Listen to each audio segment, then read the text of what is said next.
Comment attirer l'attention de Dieu sur ma vie? J'espère que la chose la plus importante lorsque nous venons à l'église est de chercher à attirer l'attention de Dieu sur chacun d'entre nous.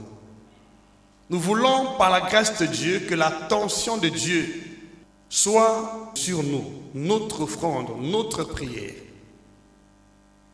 J'espère que c'est le but pour lequel nous prions Dieu. Parce qu'aussi longtemps que l'attention de Dieu n'est pas attirée sur nous, tout ce que nous faisons ne peut pas être agréable devant Dieu. Et nombreux d'entre nous se demandent comment y parvenir, comment faire en sorte que l'attention de Dieu soit attirée sur ma vie. Nous sommes nombreux ici. Mais chacun, en ce qui le concerne, veut que l'attention de Dieu soit focalisée sur sa demande, sur son offrande, sur sa prière, sur sa vie. Mais parfois, on n'arrive pas à y parvenir. Je prie par la grâce de Dieu que cet enseignement puisse t'éclairer et te donner des bases solides qui désormais vont faire que ta présence soit remarquable devant Dieu. J'entends ton amen. Que partout tu passeras, dans l'assemblée, dans ta famille, dans ta vie, dans ta nation, que l'attention de Dieu soit attirée vers toi au nom de Jésus-Christ. C'est possible, bien-aimé. Tu peux marquer le cœur de Dieu en sorte que Dieu ait des regards fixés sur ta vie. C'est possible. C'est pourquoi l'enseignement d'aujourd'hui va jaillir la lumière dans ta pensée pour créer la distinction entre toi et d'autres personnes qui se disent aussi croyants. Logiquement, ce que nous cherchons en tant que chrétiens, c'est cet élément de différence. Chacun dans sa vie veut marquer la différence. Mais comment y parvenir? Il faut connaître les points essentiels. Et c'est ce que nous vous partageons par la grâce de Dieu aujourd'hui. Tu ne pourras plus jamais être au bas de l'échelle si tu comprends ces vérités et si tu les mets en pratique. Au nom de Jésus-Christ. Comprends ce que je dis aujourd'hui. Dieu a voulu que nous partagions cette expérience en cette fin d'année. Certainement, il prépare les bonnes choses pour toi en 2021. Parce que d'après tout, tu ne peux pas prétendre être béni en 2021 si tu n'es pas béni en 2020 au départ. Tu dois être béni au départ de ton année 2020 pour atterrir en 2021 dans la bénédiction de Dieu. La Bible dit, tu seras béni à ton départ, tu seras béni à ton arrivée.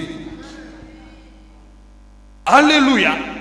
Je prie que l'année 2021 soit pour toi une année de distinction au nom de Jésus-Christ.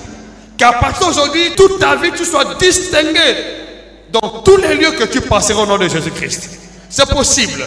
Et pour que cela soit possible, tu dois connaître avec les précisions possibles comment créer la différence. Comment être distingué, comment attirer l'attention de Dieu sur ma vie. Ça n'arrive pas comme une baguette magique.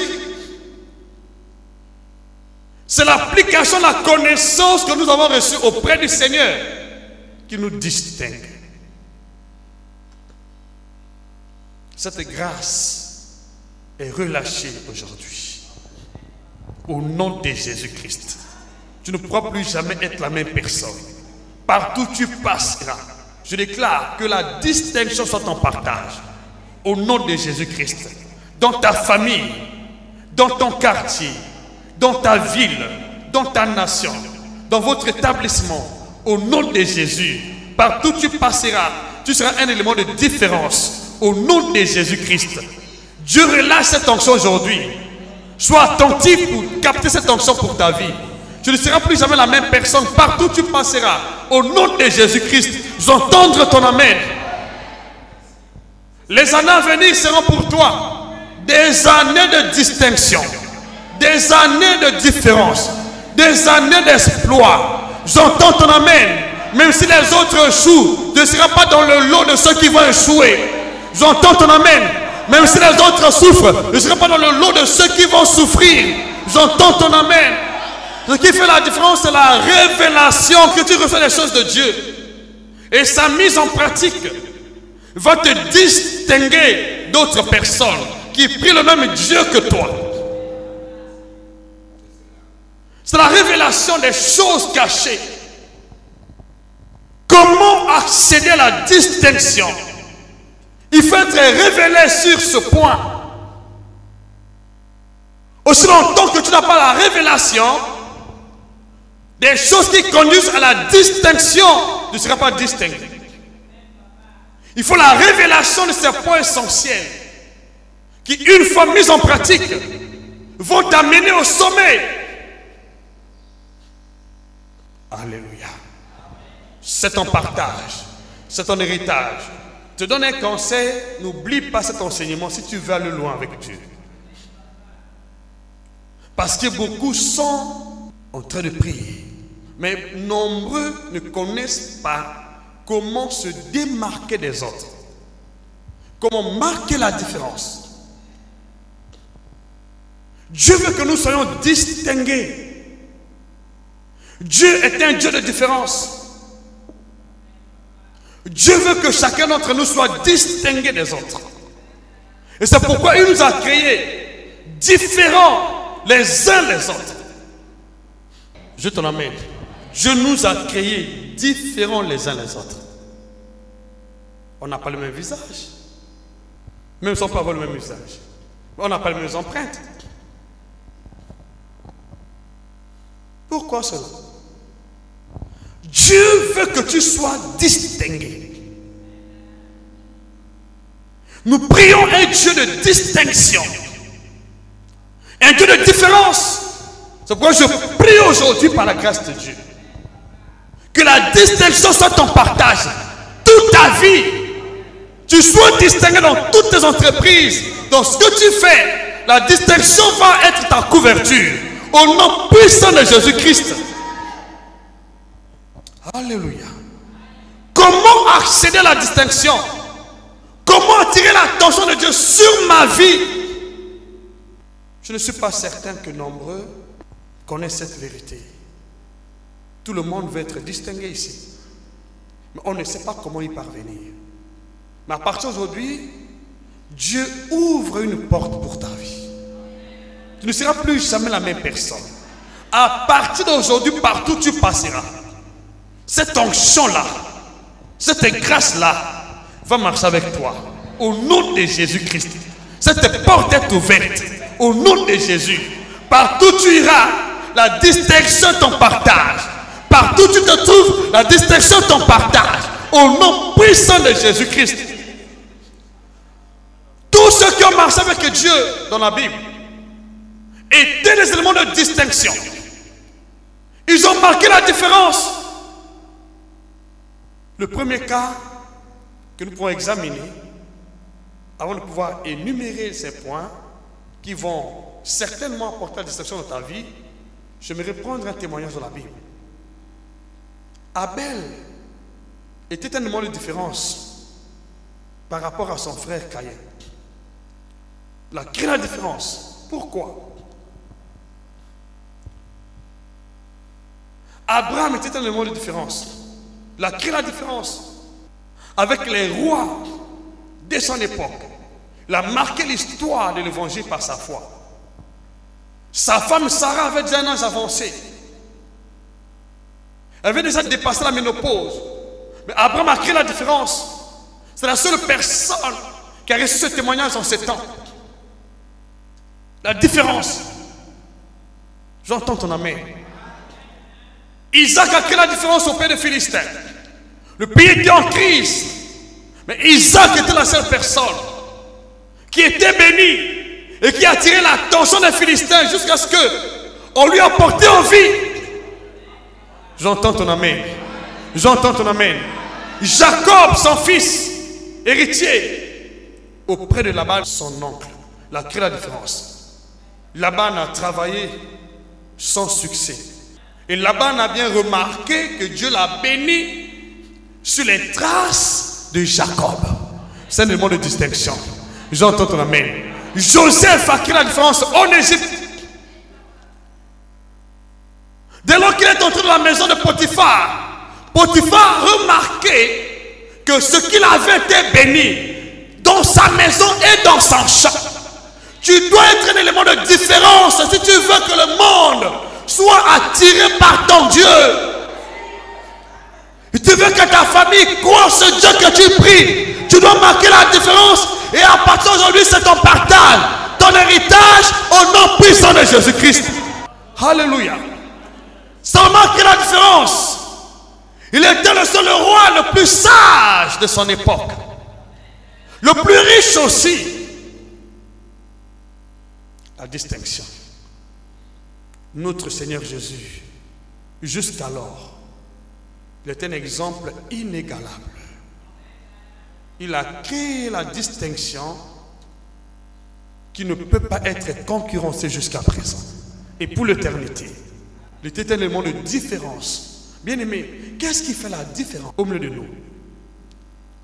Ce n'est pas ta taille. Ce n'est pas ton intelligence ou tes diplômes. C'est Dieu qui peut créer cela dans ta vie. Peu importe les conditions de vie que tu es en train de traverser.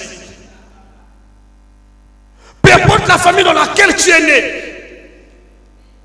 Peu importe l'endroit dans lequel tu te trouves. Peu importe la vie dans laquelle tu es né. Peu importe ton quotient intellectuel. Peu importe le niveau de vie de ta famille. Tu peux être un élément de distinction dans ce monde. Et je prie que ce soit ton partage. Au nom de Jésus-Christ. Il y a beaucoup de gens dans ce monde. Biologiquement parlant, physiquement parlant, naturellement parlant, ne pouvons pas être des images de marque dans ce monde. Mais avec l'aide du Saint-Esprit, la connaissance des principes divins, aujourd'hui sont devenus des images de marque. Ce Dieu n'a pas changé. Tu pries quel Dieu? C'est le même Dieu. Le problème est une question de prise de conscience quand Dieu te révèle. Tu peux aujourd'hui devenir une personne de distinction. Ça dépend de la manière dont tu crois la parole de Dieu, dont tu comprends la parole de Dieu. Dieu est capable de distinguer les gens. Il a distingué les noms des personnes sans avenir, les sans emploi. Il les a distingués. Il a distingué Pierre, un pécheur. Dieu l'a distingué. Et tu pries quel Dieu? Bien aimé, le Dieu que nous prions, que nous servons, est un Dieu de distinction. Dieu ne veut pas que tu te trouves dans cette condition que tu te trouves aujourd'hui. C'est pourquoi je déclare aujourd'hui que cette parole soit les bienvenues pour toi. Au nom de Jésus. Que cette parole ne te passe pas outre. Que cette parole te soit destinée jusqu'à changer ton histoire. Au nom de Jésus-Christ.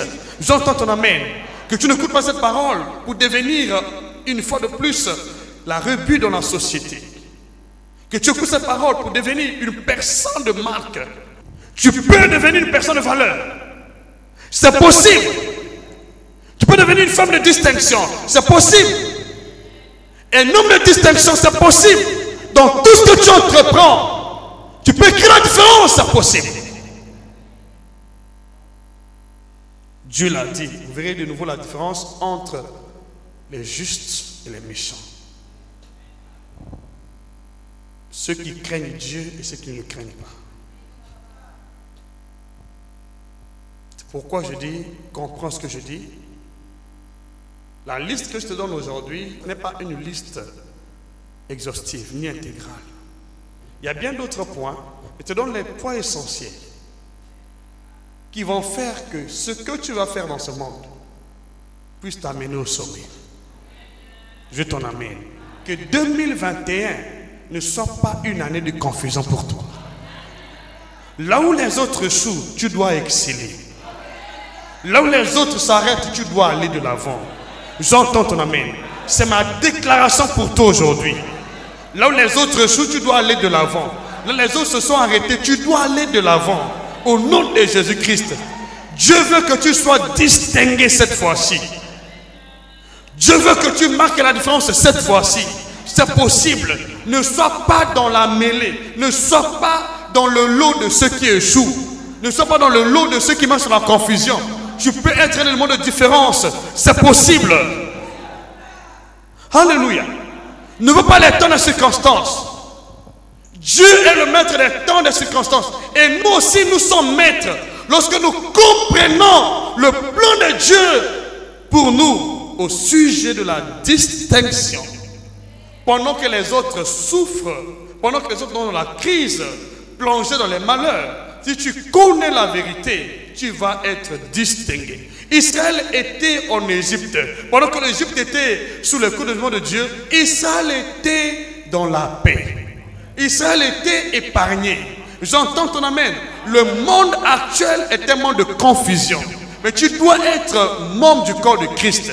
Tu ne seras pas dans le lot de ceux qui sont sous le coup de Dieu. J'entends ton amen.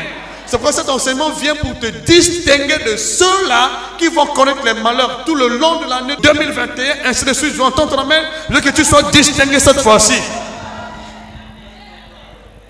Alléluia. Dieu veut que nous soyons différents les uns les autres. C'est possible. Mais comprends ce que je dis. Ta vie ne sera plus jamais la même. Le monde actuel cherche les femmes et les hommes qui vivent dans la distinction. Tous ceux-là qui vont à l'église, qui ne connaissent pas comment se distinguer de ce monde, ils vont vivre dans la confusion. Il faut comprendre comment se distinguer des autres.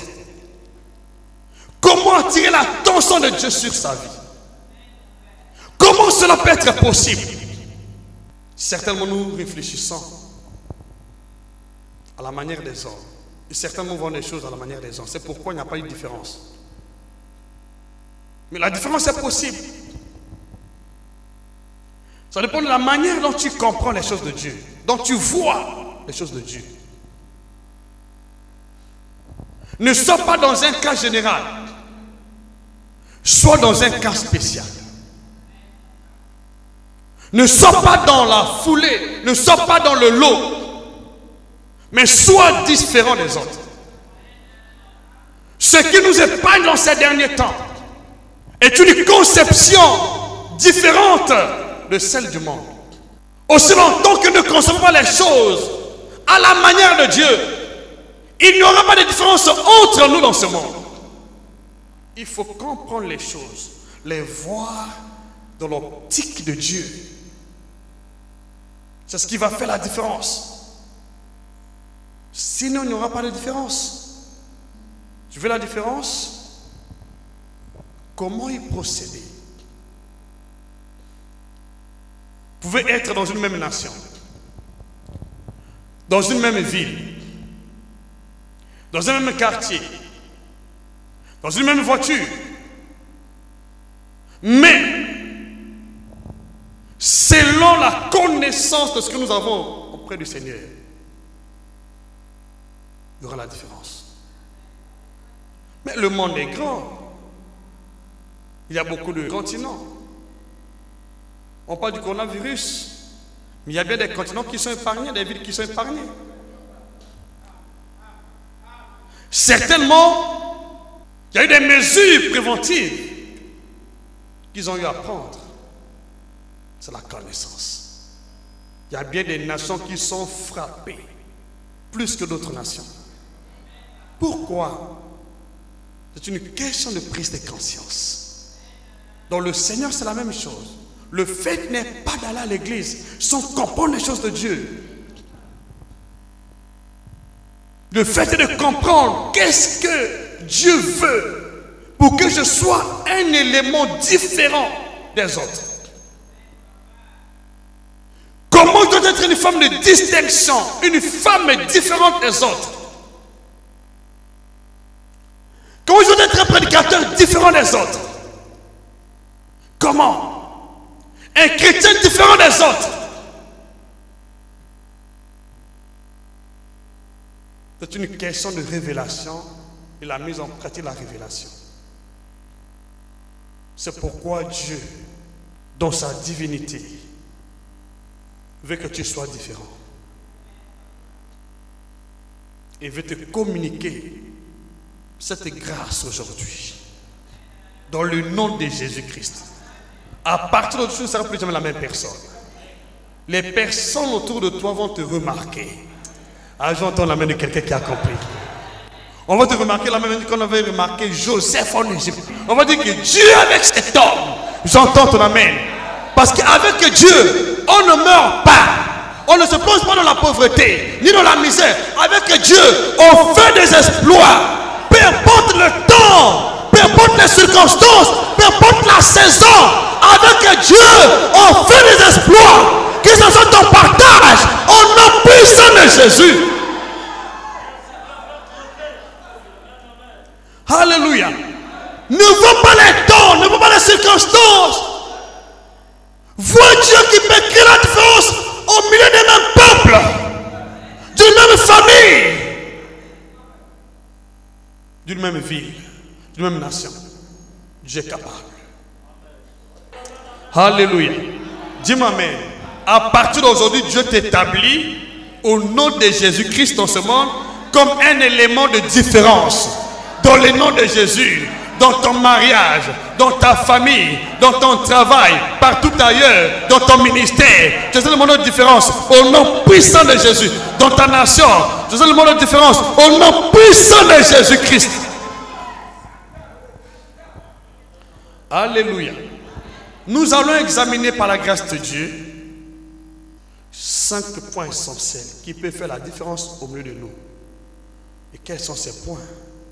Le premier point que j'aimerais aborder ici est la foi. Si tu veux créer la différence au milieu des autres, au sein de ta famille, au sein de ta communauté, au sein de ta ville, même de ta nation, sois un homme, une femme de foi. Sois un homme ou une femme de foi. La foi amène la différence. Hébreux chapitre 11 verset 6. La foi. La Bible dit: or, sans la foi, il est impossible de lui être agréable. Car il faut que celui qui s'approche de Dieu croit que Dieu existe et qu'il est le rémunérateur de ceux qui le cherchent.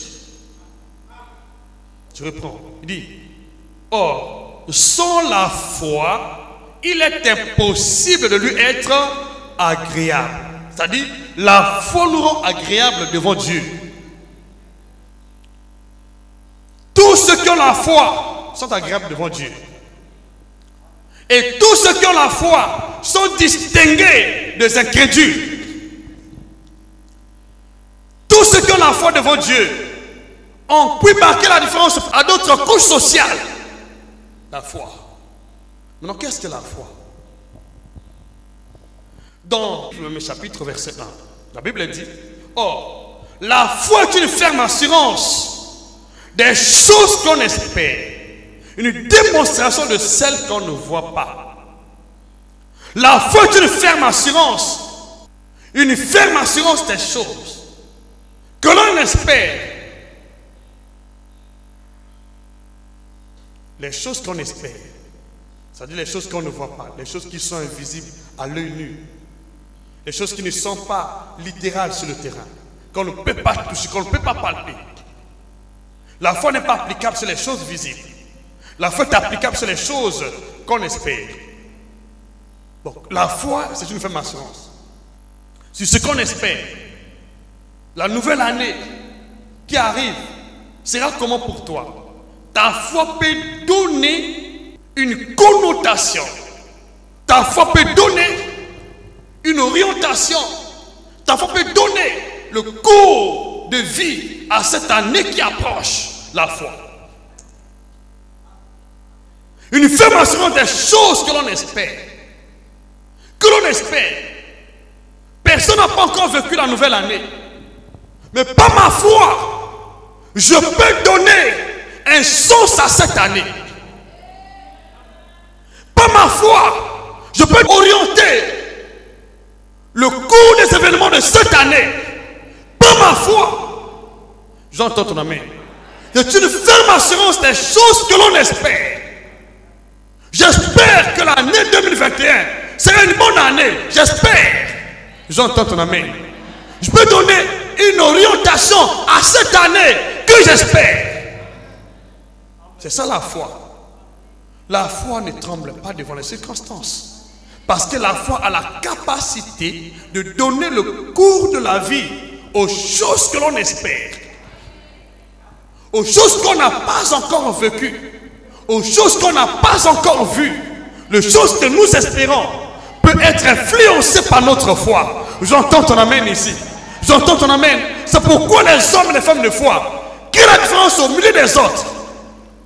Parce qu'ils sont capables de donner le cours de vie aux événements qui vont venir, à ce qui se présente à l'horizon, aux choses qu'ils espèrent. C'est ça la foi. Une ferme assurance, pas une assurance douteuse, une assurance ferme, qui ne doute pas, qui ne s'inquiète pas, qui ne voit pas autrement, qui ne voit pas le contraire de ce qu'il espère, qui est ferme, fondé sur le rocher, sur le roc. Les vents et marées ne peuvent pas emporter cette assurance-là. Peu importe les temps difficiles, peu importe les circonstances, la foi reste ferme. C'est une ferme assurance. J'entends ton amen. Je prie que cela soit ton partage. Par la foi, tu peux rester ferme.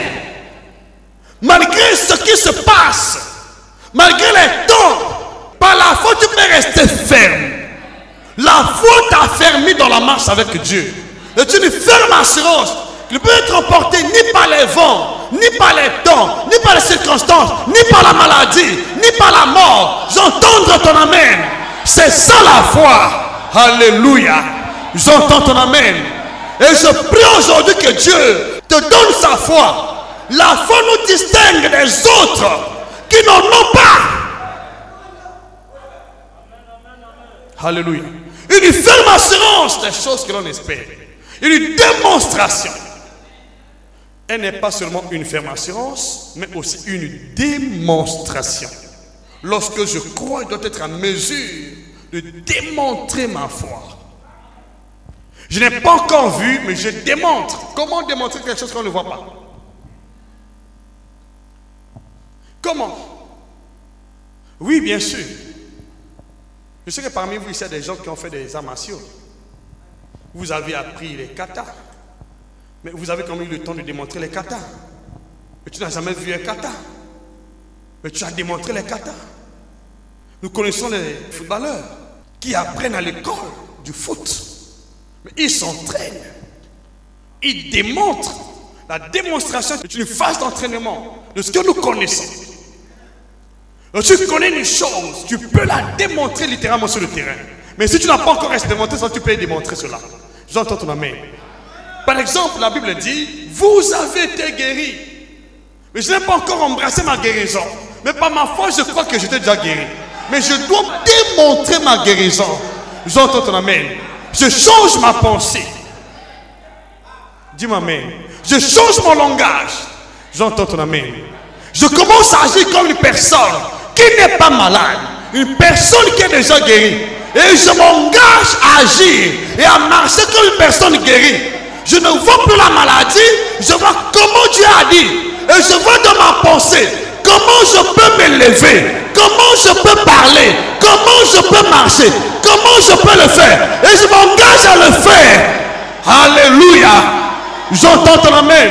C'est ça la foi. La foi n'est pas seulement une ferme assurance, mais aussi une démonstration. Si beaucoup de gens n'ont pas pu marcher avec Dieu par la foi, c'est parce qu'ils veulent recevoir toutes choses avec facilité. La foi n'est pas seulement une ferme assurance.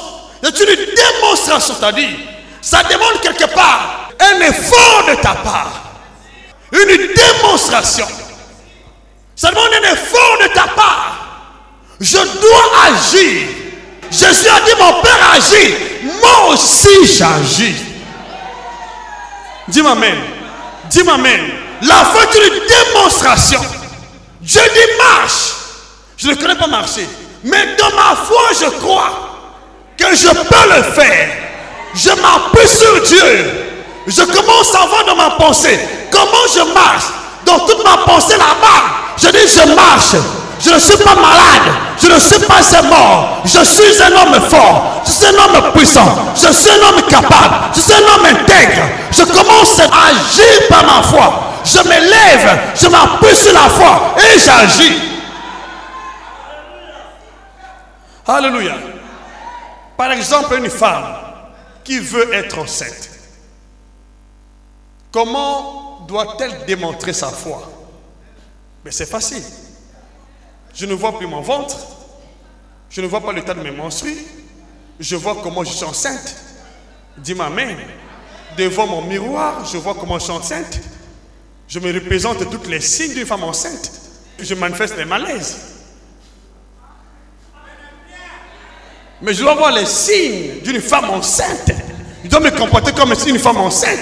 Donc voilà. Mais souvent vous dites, je ne suis pas encore enceinte. Non, je suis enceinte. Comment savoir en avance? Démontre en avance. N'attends pas que cela arrive avant la démonstration. Tu dois commencer déjà à démontrer que je suis enceinte. Comment le faire? Je vois les signes des femmes enceintes en moi-même. Je commence à porter la robe des femmes enceintes. Dis-moi, mais j'achète mon sac de pesée. Quand je suis devant le miroir, je vois mon visage des femmes enceintes.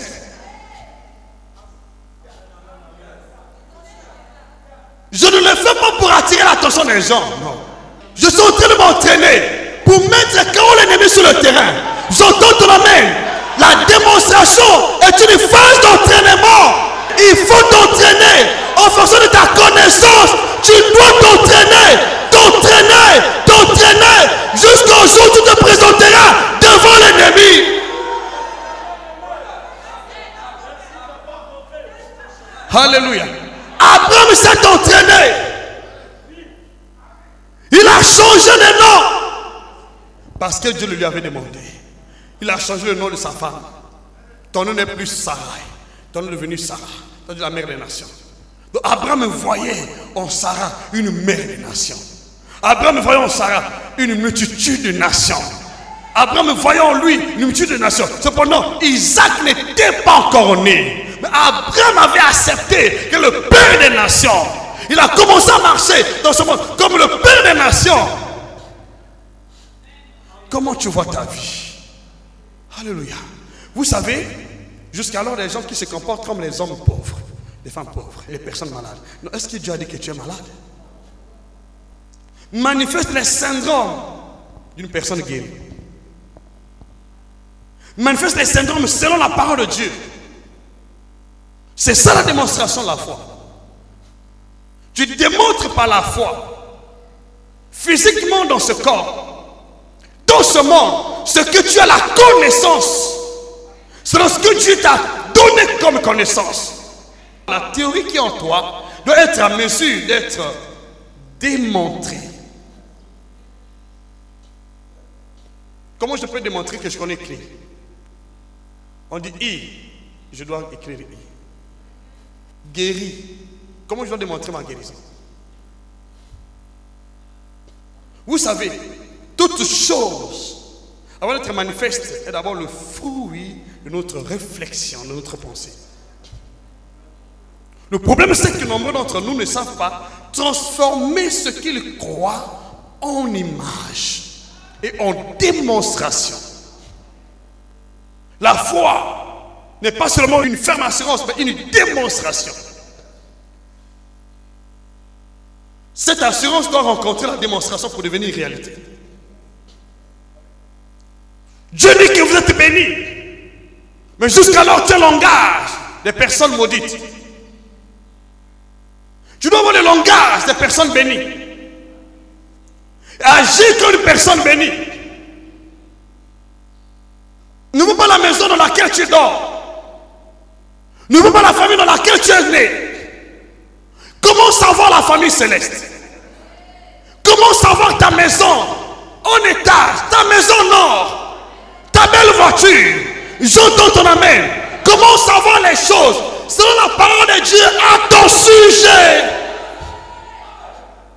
Ceci nécessite une méditation profonde de la parole de Dieu pour être conforme à ce que Dieu a dit. C'est pourquoi je dis la foi est une école. Ça prend le temps de la méditation. Dieu dit que je suis guéri. Comment une personne guérie peut se comporter? Dieu dit que je suis béni. Comment une personne bénie peut se comporter? Comment peut-il se déplacer? Il se déplace-t-il à pied, cette personne? Comment peut être le standard de sa vie, le niveau de sa vie? Je commence à voir cela et je proclame et j'agis. Vous savez, dès lors que vous commencez à agir de cette manière, Dieu vous porte une main forte. Dieu soutient ceux qui ont la foi. Seuls ceux qui ont la foi sont agréables à Dieu. Agréables à Dieu. Attire l'attention de Dieu. Agréable à Dieu. Alléluia. Comment tu vois ta vie? Comment vois-tu ton avenir? Ne pas ton avenir selon les analyses des hommes, des experts politiques, des économistes de ce monde. Vois ta vie, vois ton avenir selon la révélation de la parole de Dieu. C'est ce qui a fait que le monde connaît aujourd'hui des différences dans certains endroits. Il y a bien des personnes qui n'ont pas été affectées ni par les vents, ni par les temps, ni par les saisons. La Bible est claire. Isaac était dans le pays des Philistins. Le pays était plongé dans la famine. Mais Isaac était dans le monde de différence. Il n'était pas à la merci de la famine. Pourquoi? Parce que Dieu lui avait révélé sa parole. C'est ça la foi. Aussi longtemps que tu n'as pas une foi susceptible qui peut être démontrée, tu ne seras pas distingué ni différent d'autres personnes. Ta foi doit être à mesure de s'appliquer littéralement sur le terrain. Il faut l'appliquer. Je crois que je suis debout. C'est ce que je crois. Mais je dois me mettre debout. Je crois. La démonstration, c'est la manière dont la foi agit. Une foi qui n'agit pas est morte. C'est la manière que la foi pose les actes, pose les actions. C'est ça la démonstration. Je crois que je suis béni, je dois agir. Je crois que je suis guéri, je dois agir. Je ne dois pas rester gabataire. Je ne dois pas rester alité. Dans le même état, dans la même position. Il faut agir. Abraham a agi pour voir Isaac se naître. Si Abraham disait, tu sais Sarah, ton âge est déjà avancé, et les médecins ont dit, c'est impossible que tu conçoives. Vous savez, beaucoup de gens n'arrivent pas à renverser le langage des médecins ou les lois de la nature à cause de ce qu'ils entendent dans ce monde. Pas de ce qu'ils entendent dans la parole de Dieu. Qu'est-ce que tu vois? Et qu'est-ce que Dieu a dit? C'est dans ce champ que ta foi doit être applicable. N'applique pas ta foi sur les données de ce monde. Ce qui est autour de toi ne peut jamais créer la différence. C'est impossible. Et si aujourd'hui nous sommes presque dans la même situation, c'est parce que nous croyons à la même chose, aux mêmes événements. Nous croyons à la même politique. Nous croyons au même langage des médecins. C'est pourquoi il n'y a pas de différence. Alléluia. Alléluia. Dis-moi amen. Tous les hommes de foi, tout comme les femmes de foi, savent imposer leur rythme de vie, sans être affectés par ce qui se passe sur le terrain. Les hommes de foi dans le cours de la vie, aux événements, sans être affectés ni emportés par ceux-ci. Il n'y a pas d'autre moyen qui peut nous distinguer de ce monde, sinon notre foi. Dieu n'interviendra pas, bien-aimé, parce que nous sommes appelés chrétiens. Non, c'est impossible. Pour que Dieu intervienne, il doit avoir notre foi. Sans la foi, il n'y a pas possibilité de plaire à Dieu. Sans la foi, il n'y a pas possibilité d'être distingué des autres. Beaucoup de gens crient, beaucoup de gens pleurent, beaucoup se lamentent. Oh Dieu, nous sommes ton peuple. Oui, bien sûr.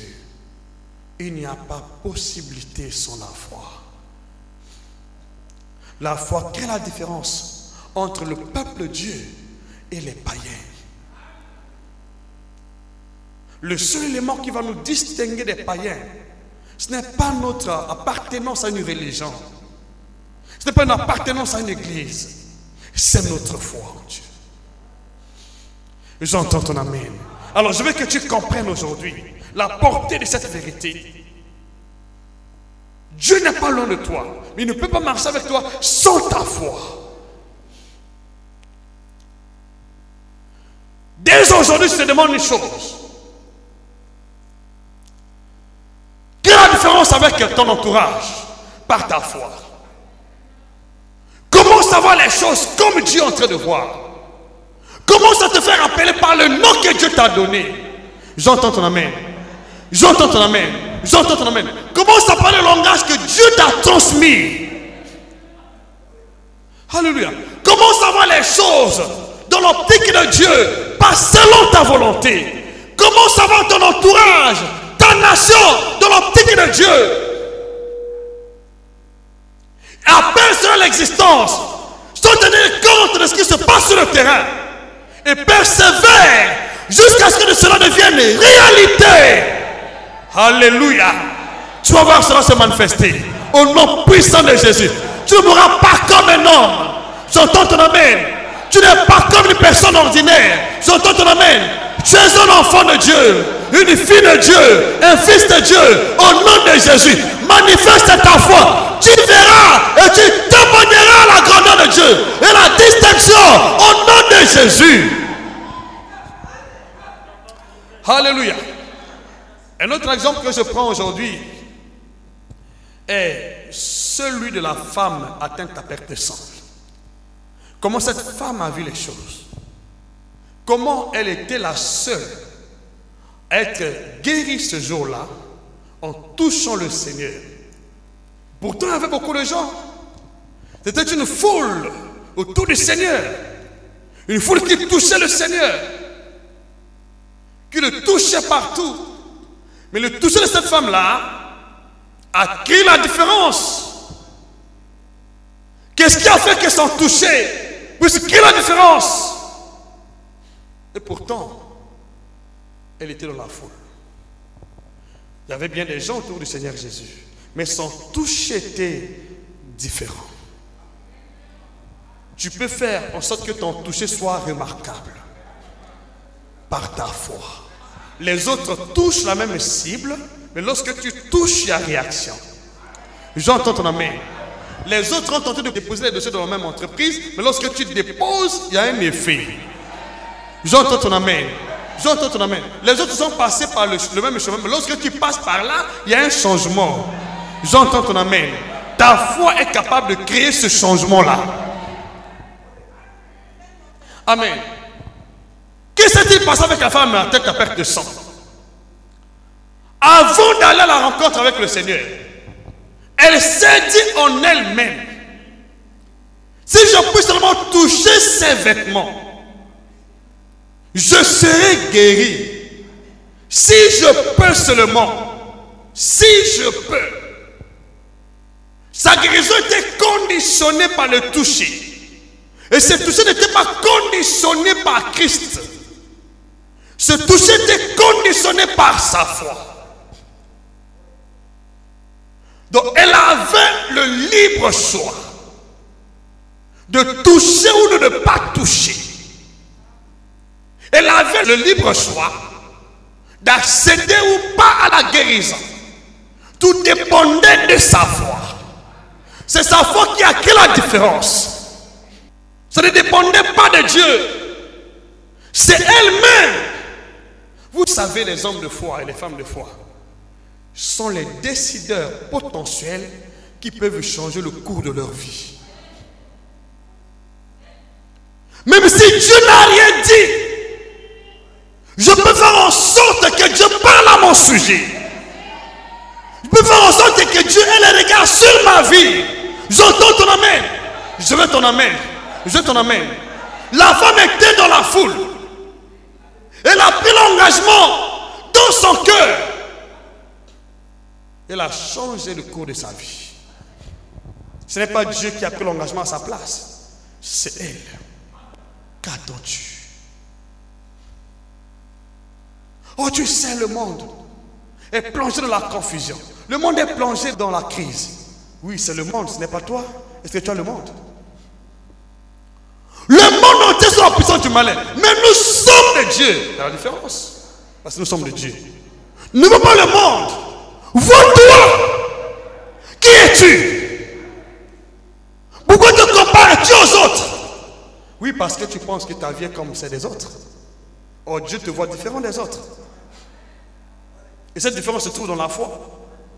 Comment tu vois ta vie? Et comment tu vois l'avenir de ta nation, de ta famille? Ça ne dépend pas de ce que le monde décide. Comment vois-tu ton avenir? Alléluia. Ça ne dépend pas de ce que les gens décident. Ça dépend de ce que tu décides. L'avenir de cette femme-là était entre ses mains et par sa foi. Je prie aujourd'hui que ton avenir soit entre tes mains et par ta foi. Au nom de Jésus-Christ, j'entends ton amen. Même si les autres subissent, tu ne seras pas dans le lot de ceux qui sont appelés à souffrir. Au nom puissant de Jésus, reçois la grâce. Commence à méditer sur ta vie. Qu'est-ce que tu as dit à ton sujet? Prends la décision pour créer la différence avec l'autre personne. Prends l'engagement. Tu peux le faire maintenant. Tu peux le faire maintenant. La femme avait pris l'engagement de changer le cours de sa vie. Jésus n'était pas là quand elle prenait l'engagement. Les apôtres n'étaient pas là aussi. C'est elle, sa foi. Vous savez, Dieu est irrésistible à notre foi. Si vous attendez que Dieu s'engage à votre place, vous allez attendre des années. Mais si vous croyez en Dieu, par votre foi, il va vous honorer. Par votre foi, il va parler. Par votre foi, il va s'élever. Par votre foi, il aura l'attention sur ta vie. J'entends ton amen. Par votre foi, j'entends ton amen. Et je prie que cela soit ton partage dès maintenant et à jamais. Que par ta foi, Dieu puisse s'élever. Que par ta foi, Dieu puisse avoir l'attention sur toi. Que par ta foi, Dieu puisse te regarder. Avoir le regard sur ta vie. Au nom de Jésus. Sur ton mariage, ta santé, tes affaires. Au nom de Jésus. Ta nation, ta famille. Reçois la grâce. Dieu peut le faire par ta foi. Par ta foi. Il va commencer à te parler. Il va s'arrêter à cause de toi. Ce jour-là, lorsque cette femme a touché le Seigneur s'est exclamé, qui m'a touché? Au juste ne connaissait pas la personne qui l'avait touché. Même les apôtres n'avaient pas su comment on avait touché Jésus. Ils ont tenté de se défendre en disant, Seigneur, tu vois pas qu'il y a une foule autour de toi? Certainement ce sont les gens là qui t'ont touché. Non, non, ce n'est pas la foule qui m'a touché. Il y a quelqu'un qui m'a touché. Vous savez, les hommes de foi touchent Dieu autrement. Le toucher d'un homme de foi est différent de celui de la foule. Lorsque la foule touche Dieu, il n'y a pas de sensation. Mais lorsque une personne de foi touche Dieu, il y a une sensation, il y a une force. J'entends ton amen. C'est ça la différence. Touche Dieu par la foi et non par la vue. Touche Dieu par la foi. Il y a une différence. J'entends ton amen. Reçois la même grâce aujourd'hui. Alléluia. Il y a eu une différence. Jésus a dit, qui m'a touché? Comment avait-il su qu'une personne avait touché? Parce qu'une force était sortie de lui. Quand tu touches Dieu par la foi, ce qui crée la différence, c'est qu'il y a une force qui va sortir de Dieu pour inonder ta vie, pour changer le cours de ta vie. J'entends ton amen. Je prie qu'une personne parmi vous ici puisse toucher Dieu par la foi. Je suis par la foi. Ton histoire va complètement changer. Ne vois pas ce que tu es. Ne vois pas ce que les gens pensent de toi. Vois ce que Dieu est capable de faire. Par le toucher de la foi, tout peut changer. J'entends ton amen. Par le toucher de la foi, tout peut changer. J'entends ton amen. Tout peut changer à la minute. Tout peut changer à la minute. Tout peut changer à la minute.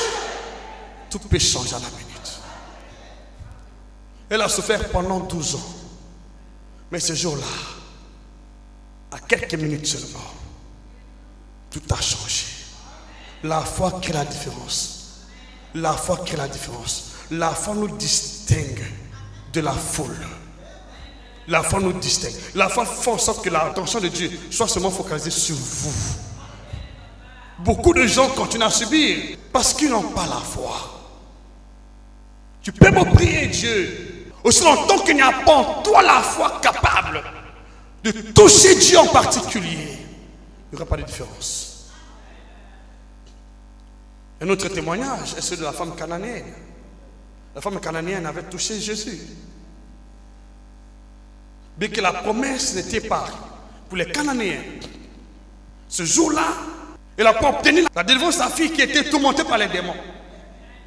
Bien qu'il y ait eu opposition de la part des apôtres du Seigneur Jésus, elle a décroché son miracle par sa foi. C'est ça la foi. Et jusqu'à présent, son témoignage continue à parler. La foi crée la différence. Peu importe ce que tu sens, ce que tu vois, je veux que tu engages ta foi. Ne vois pas ta personne.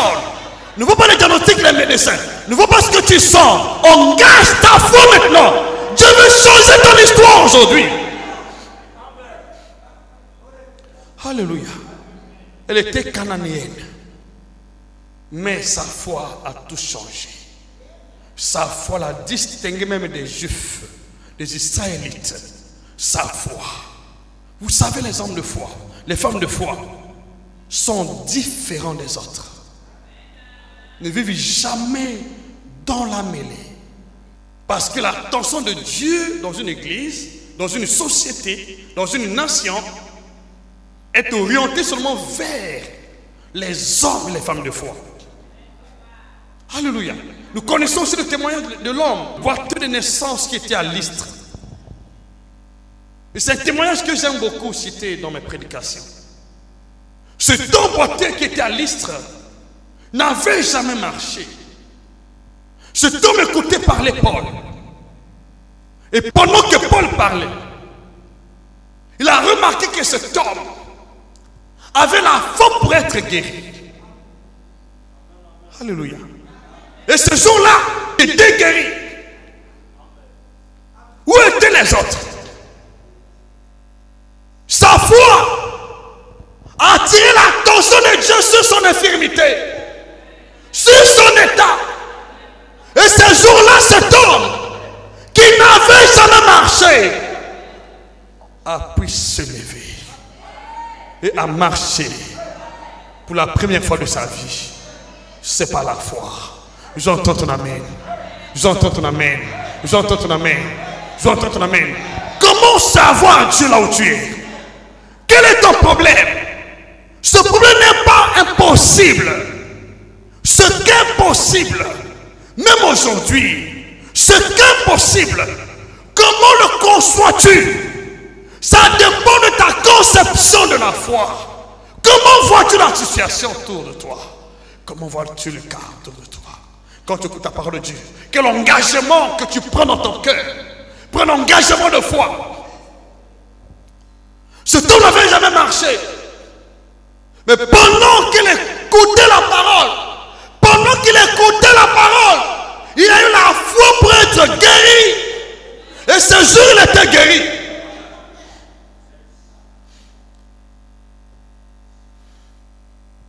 Dieu l'avait localisé par sa foi. Parfois vous priez, je n'en dis qu'on ne vient pas. Prie-tu avec foi? Prie-tu avec foi? Il faut prier avec foi. Comment savoir là où tu es? Ça fait combien d'années que tu pries? Pourquoi il n'y a pas de différence? Pourquoi il n'y a pas de changement? Dieu n'est pas contre toi. Dieu veut voir une chose autour de toi. Ta foi. Je vous en prie à la maison, prenez tout votre temps. Méditez sur ce passage. Méditez sur ce passage. Acte chapitre 14, versets 8 à 10. Prenez tout votre temps, méditez sur ce passage. Pourquoi ma situation s'empire? Pourquoi ma situation s'empire? Bien-aimés, nous sommes debout tous les jours devant vous. C'est pas la foi. Ce qui crée la différence, c'est la foi. Engage-toi à marcher par la foi. Ne vois pas ce qui se passe autour de toi. Comment savoir ce que tu as dit à ton sujet par la foi? Comment savoir que tu es capable par la foi? Parce que rien n'est impossible à celui qui croit. La foi nous rend capables devant Dieu, devant les hommes, dans les circonstances. La foi nous rend capables. Et je prie aujourd'hui que Dieu te communique cette foi. Qui te communique cette foi. Cette foi qui guérit. Cette foi qui guérit. Cette foi qui guérit. Cette foi qui guérit. Au nom de Jésus, recevez-la dans votre vie. Alléluia. Alléluia. Le premier point, j'ai parlé de la foi. Le deuxième point, c'est l'humilité. 1 Pierre chapitre 5, verset 5. La Bible dit, Dieu résiste aux orgueilleux, mais il fait grâce aux humbles. Il fait grâce aux humbles. Il résiste aux orgueilleux. Alors bien aimés, ne respirez pas l'orgueil dans votre vie, dans votre âme. L'orgueil crée une résistance envers Dieu. L'orgueil nous sépare de la grâce de Dieu. Mais quand Dieu trouve en vous l'humilité, son attention sera focalisée sur vous seul. J'entends ton amen. Souvenez-vous de ce que Dieu a dit dans 2 Chroniques, chapitre 7, verset 14. Il dit, si mon peuple sur qui est invoqué mon nom, s'humilie, prie et cherche ma face, je le répondrai. Dis-moi amen. Les yeux de l'Éternel sont sur les personnes humbles. Lorsque vous êtes dans l'humilité, la grâce de Dieu sera abondante et permanente dans votre vie. Et là, la grâce de Dieu, il y a la visite du ciel. J'entends ton amen. Lorsque la grâce de Dieu est sur vous, Dieu aura des regards sur votre vie. J'entends ton amen. Alors, je veux prendre aussi le témoignage du prophète Daniel. Daniel dit dans Daniel chapitre 10, verset 12. Daniel était un prophète de Dieu. Mais Daniel a compris cette vérité. C'est pourquoi les yeux de Dieu étaient sur Daniel. Et cela n'a pas empêché Dieu de dépêcher son ange lors de sa prière.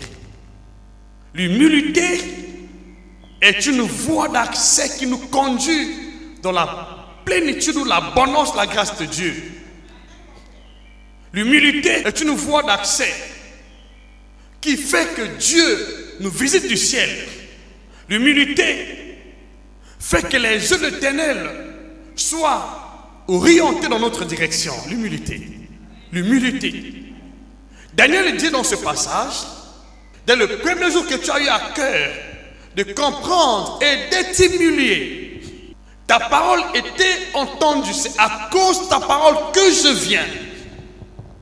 Lorsque Dieu trouve en vous l'humilité, il va avoir l'attention particulière sur votre vie. J'entends ton amen. Et ma prière aujourd'hui est que Dieu te donne un cœur humble au nom de Jésus-Christ.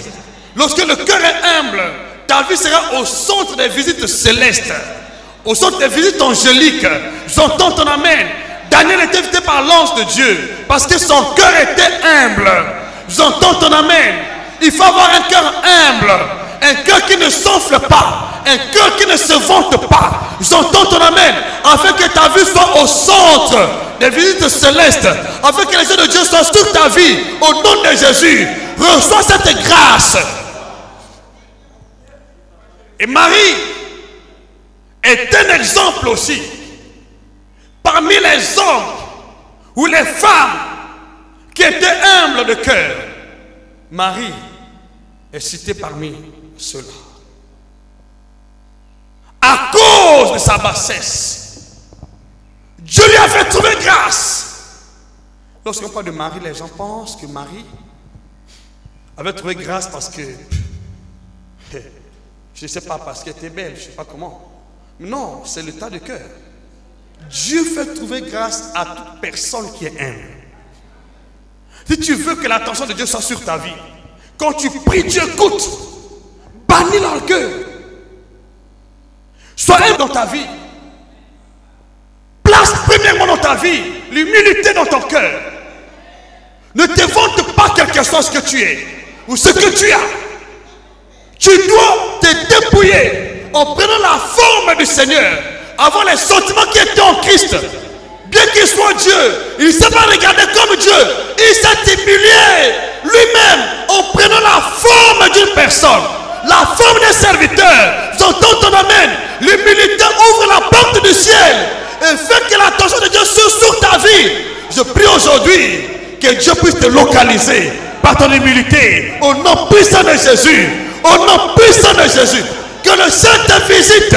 Depuis le Saint Dieu te visite. Reçois la grâce d'être humble dans ta vie. Marie était humble. Dieu envoyait son ange. Daniel était humble. Dieu envoyait son ange. C'est ça ce qui va faire que Dieu, depuis le ciel, ait des regards sur ta vie. Luc chapitre 1, verset 26 à 34, nous parlons de Marie. Donc voilà, le deuxième point, c'est l'humilité. Alléluia. Et le troisième point, c'est la considération envers les hommes de Dieu. Comment vois-tu l'homme de Dieu? Qui est-il devant toi? Tu dois honorer, servir, respecter et voir les hommes de Dieu comme tu vois le Seigneur. Beaucoup de gens se croulent sur ce point parce qu'on a tous les jugements possibles à l'endroit des hommes de Dieu.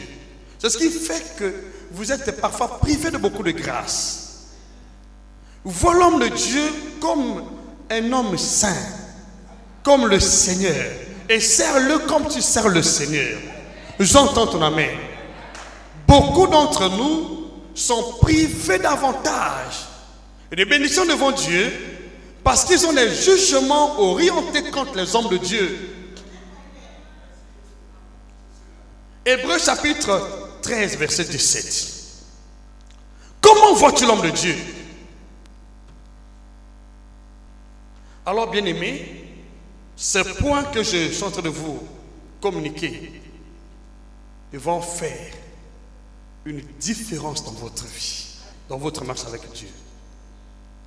Parce que nombreux cherchent à être distingués, mais ils n'arrivent toujours pas. Ils ont fait de nombreuses prières. Non, ça ne se trouve pas dans les prières. Il faut avoir la connaissance. Ce qui m'a distingué aussi des fils, ok, ce qui m'a distingué des autres, c'est cette connaissance. Comment vois-tu l'homme de Dieu? Ne jugez jamais les hommes de Dieu. Il faut les servir comme nous devons servir le Seigneur. Il faut les voir comme nous voyons le Seigneur. Il faut les appeler par le nom que le Seigneur leur a donné. N'attribuez pas aux hommes de Dieu ce que le Seigneur n'a pas attribué. Alléluia. Il y a une femme dans la Bible qui m'a marqué. Elle s'appelait la femme Sunamite. C'était une femme de distinction. Et cette femme était stérile. Elle n'avait jamais eu d'enfant. Mais grâce à sa conception de l'homme de Dieu, son hospitalité, sa louange envers l'homme de Dieu, Dieu lui a donné des enfants. Dieu a changé sa stérilité en fécondité à cause de son hospitalité. Je demande une chose. Comment savoir les hommes de Dieu différemment du monde des autres ou du monde? Il faut des hommes de Dieu comme des personnes saintes, des gens établis par Dieu. 2 Rois chapitre 4, versets 8 à 17. Lorsque vous considérez les hommes de Dieu, toutes vos prières vont procurer beaucoup d'avantages. Tous les gestes que vous faites envers les hommes de Dieu sont comptabilisés par Dieu. Et si vous les servez d'un cœur pur, et si vous les appelez par le nom que Dieu leur a donné, honorez ces personnes que Dieu a honorées, vous serez honorés par Dieu. J'entends votre amen. J'entends votre amen. C'est ce qui se passe dans la Bible. Parce que la Bible dit, on ne se moque pas de Dieu. Ce que l'homme aura semé le moissonnera. Celui qui reçoit un prophète en qualité de prophète reçoit la récompense du prophète. Les prophètes, les hommes de Dieu, les serviteurs de Dieu ont des récompenses. Ils marchent avec les récompenses envers les personnes qui les reçoivent avec un cœur pur. Élisée se déplace avec beaucoup de récompenses. Mais cette forme de distinction avait pu identifier quelque chose de meilleur dans ce homme de Dieu. C'est pourquoi Dieu avait changé sa stérilité en fécondité.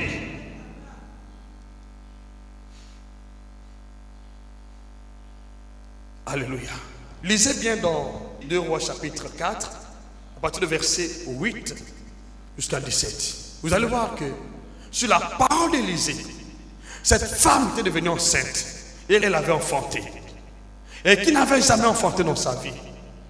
Il y a des gens qui sont condamnés parce que leur jugement vers les hommes de Dieu est un jugement criminel, un jugement injurieux.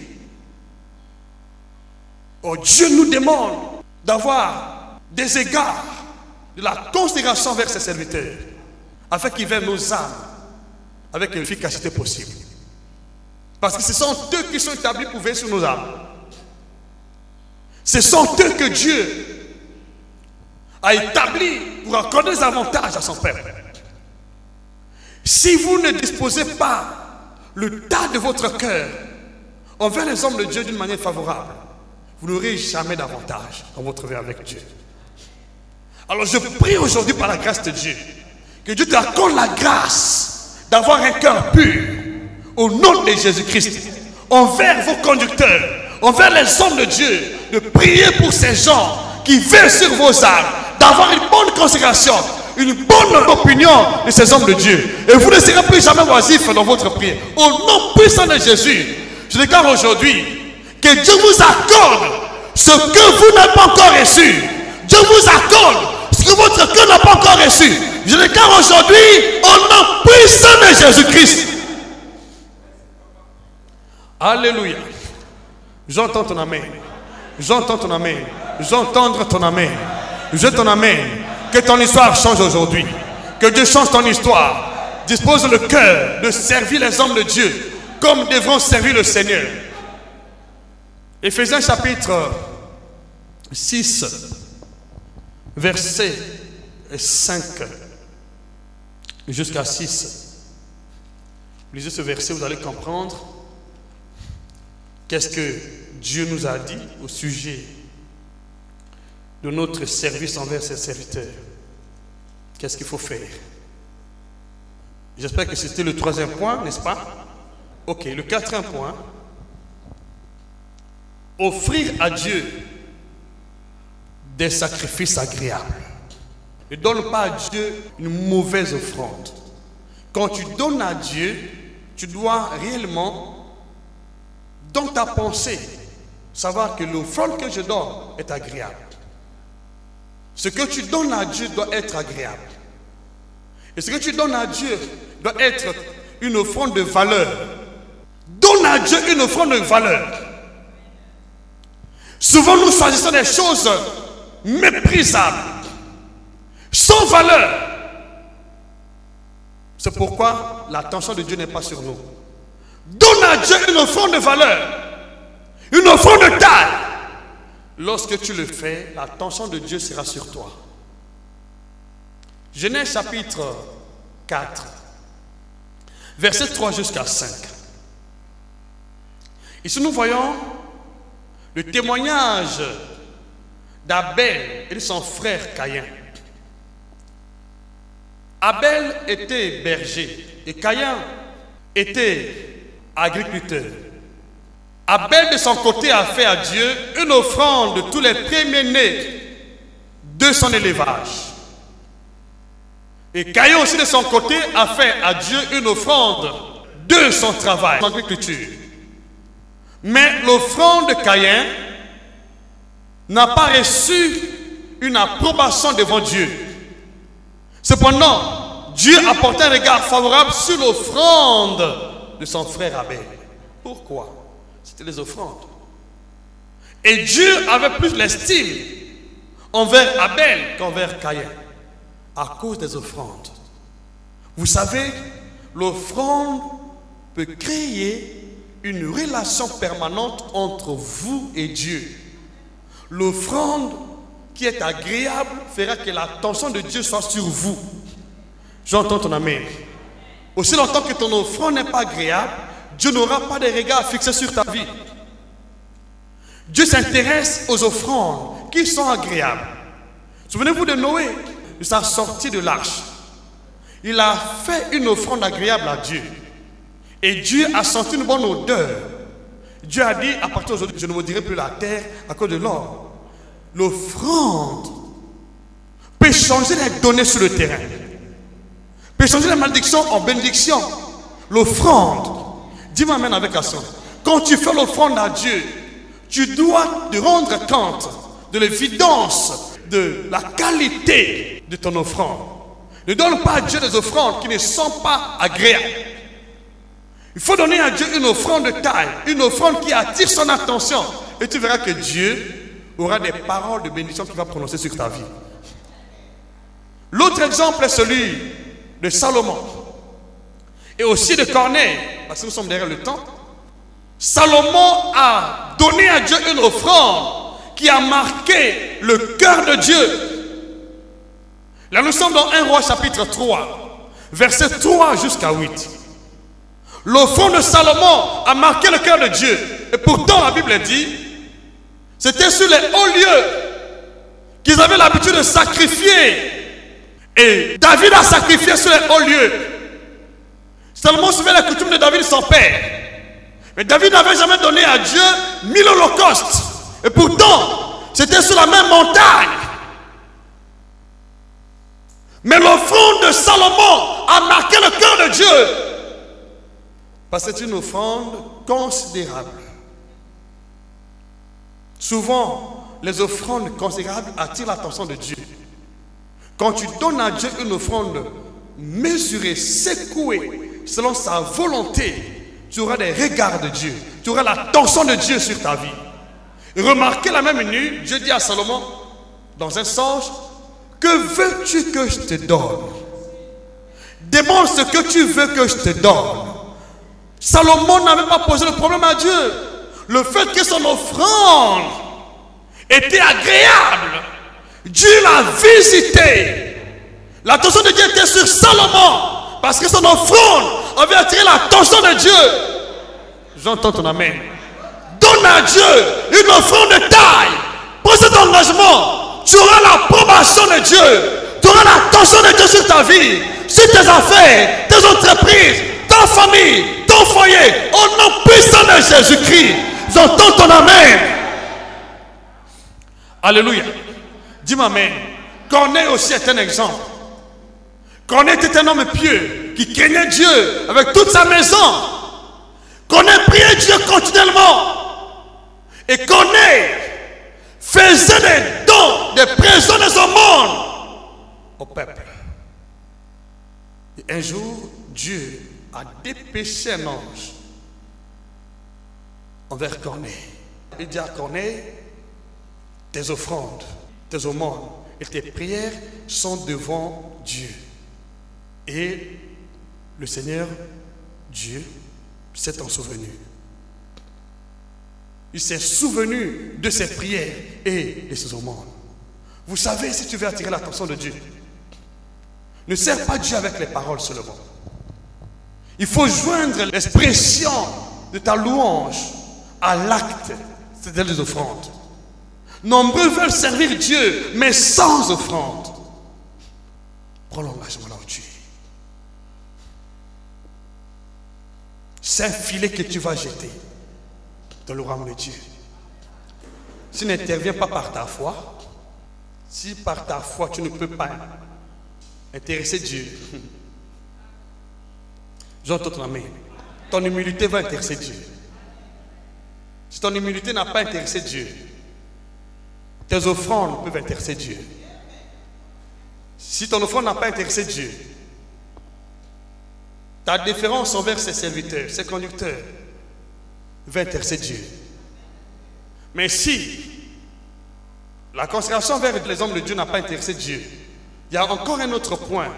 La reconnaissance et les actions de grâce vont intéresser Dieu. Et c'est le point que nous prenons pour clôturer cet enseignement par la grâce de Dieu. J'entends ton amen. J'entends ton amen. J'entends ton amen. J'entends ton amen. Tu es d'accord? J'entends ton amen. J'entends ton amen.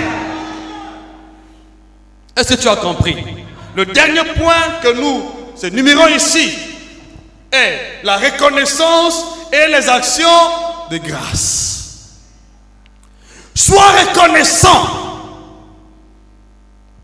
Sois reconnaissant dans tout ce que Dieu a fait dans ta vie. Comment était ta vie avant de connaître Dieu? Comment passais-tu tes nuits? Comment était ta santé avant de connaître Dieu? Comment étaient tes affaires? L'état de tes affaires. Comment était ta famille avant de connaître Dieu? Tu avais quel témoignage? Tu étais abandonné à ton triste sort. Tu étais dans la rue. Tu étais dans le lot de ceux-là qui n'ont pas un bon témoignage. Peut-être que tu serais déjà mort par les fléaux qui affectent le monde actuellement. Tu serais peut-être mort dans le sida. Mais par la grâce de Dieu, tu es converti. Est-ce que tu es reconnaissant de ce que Dieu a fait dans ta vie? Bien-aimé, la reconnaissance est un point capital qui fera que l'attention de Dieu sera focalisée sur votre vie. La reconnaissance fera que Dieu te parle en particulier, te dise les choses qu'il n'a pas dit aux autres qui ont reçu le même miracle que toi. J'entends ton amen. Soyons reconnaissants vers Dieu. La reconnaissance crée la différence. La reconnaissance amène le cœur de Dieu envers nous. J'entends ton amen. Je ton amen. Je prie aujourd'hui par la grâce de Dieu que cette grâce te soit accordée. Sois reconnaissant en toutes choses. Même dans les moindres détails. Sois reconnaissant vers Dieu. Sois reconnaissant à tout prix. Sois reconnaissant. Et rends à Dieu des actions de grâce à cause de ce qu'il avait fait dans ta vie. ne voit pas ton présent. Lorsque tu es reconnaissant, Dieu va ajouter à ta guérison, à ton miracle, ce qu'il n'avait pas donné avant.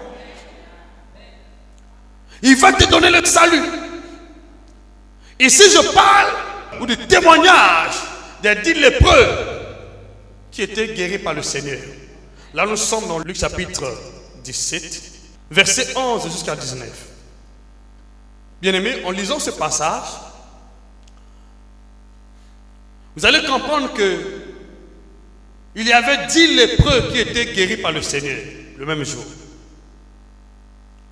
Mais parmi les 10 qui étaient guéris, un seul est revenu rendre à Dieu la reconnaissance de sa guérison. Les actions de grâce, les revenus sur ses traces, reconnaître ce qu'il avait reçu, reconnaître ta guérison près du Seigneur. Dis-moi amen. Il a glorifié Dieu, il a loué le Seigneur. Et le Seigneur lui a posé la question. Les 10 n'étaient-ils pas guéris? Où sont-ils? Il n'y a eu que toi, ce Samaritain, qui est revenu vers moi. Dieu veut notre reconnaissance. Et ce Samaritain a attiré l'attention du Seigneur. Les 9 autres n'ont pas reçu la même grâce. Mais ce Samaritain était distingué ce jour-là. L'attention de Dieu était portée sur le Samaritain seul. Et qu'est-ce que Dieu lui a dit en récompense? Il dit, ta foi t'a sauvé. Vous entendez ton amen? Ta foi t'a sauvé.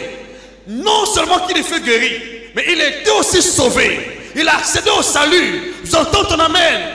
Lorsque tu es reconnaissant vers Dieu, non seulement que tu as reçu la guérison ou le miracle, Dieu va ajouter à ta guérison ce qui te manquait. Je ton amen. Reçois selon le nom de Jésus. À partir d'aujourd'hui que je prie, que Dieu te récompense. Ta reconnaissance pour récompenser tes efforts au nom de Jésus. Ta récompense pour attirer l'attention de Dieu et te bénir au nom de Jésus. Reçois ton salut par ta récompense au nom puissant de Jésus. J'entends ton amen. Alors ouvre ta bouteille d'huile parce que je prie pour vous. Celui de la traversée. La Bible dit tu seras béni à ton départ, tu seras béni aussi à ton arrivée. Dans cette fin de l'année, je bénis ton départ pour la nouvelle année, afin que tu arrives dans la nouvelle année qui se pointe à l'horizon dans la bénédiction de Dieu. Tu seras béni à ton départ, tu seras béni aussi à ton arrivée. Si tu n'es pas béni à ton départ, ne prétends pas avoir la bénédiction à l'arrivée. Je bénis aujourd'hui ta présence ici et aussi ton départ pour la nouvelle année 2021. Père, au nom de Jésus-Christ, merci Père pour tout ce que tu nous as communiqué aujourd'hui.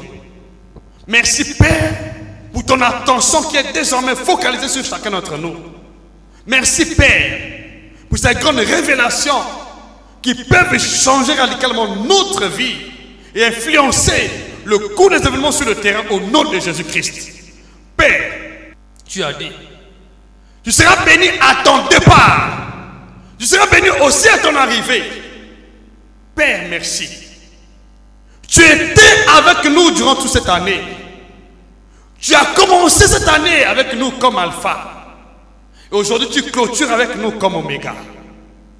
Je suis infiniment reconnaissant, Seigneur, pour ton œuvre. Parce que l'année 2020 était une année difficile.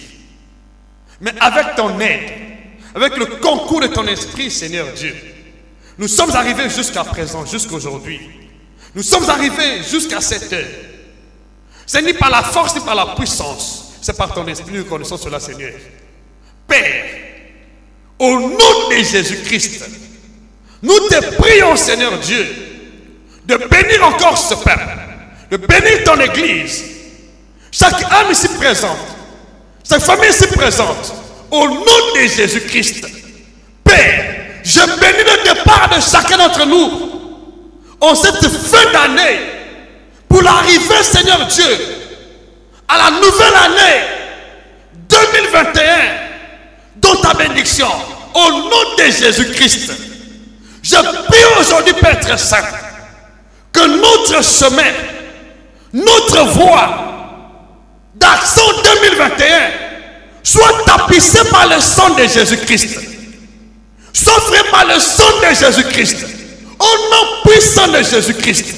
Je prie aujourd'hui, Seigneur Dieu, que le sang de Jésus soit la couverture sur la vie de chacun d'entre nous, sur chaque membre ici présent, sur chaque famille au nom de Jésus, chaque famille respective. Je prie aujourd'hui, Père très saint, au nom de Jésus-Christ, que le sang soit cette route que tu as inaugurée dans ta présence pour notre accès en 2021, au nom de Jésus-Christ. Je prie, Seigneur, que chacun d'entre nous sort de cette année avec ses bénédictions, avec l'onction, avec la puissance, avec la distinction, au nom de Jésus, avec la victoire, au nom de Jésus, avec sa bénédiction, au nom de Jésus, avec la grâce, au nom de Jésus-Christ. À partir d'aujourd'hui, je déclare que ton entrée en 2021 est sans condition, est sans entrave, est sans difficulté, au nom de Jésus, au nom de Jésus. Et si ce soit ainsi, chaque année de ta vie, tu vas aller de gloire en gloire, de succès en succès, de victoire en victoire, au nom de Jésus, au nom de Jésus, au nom de Jésus.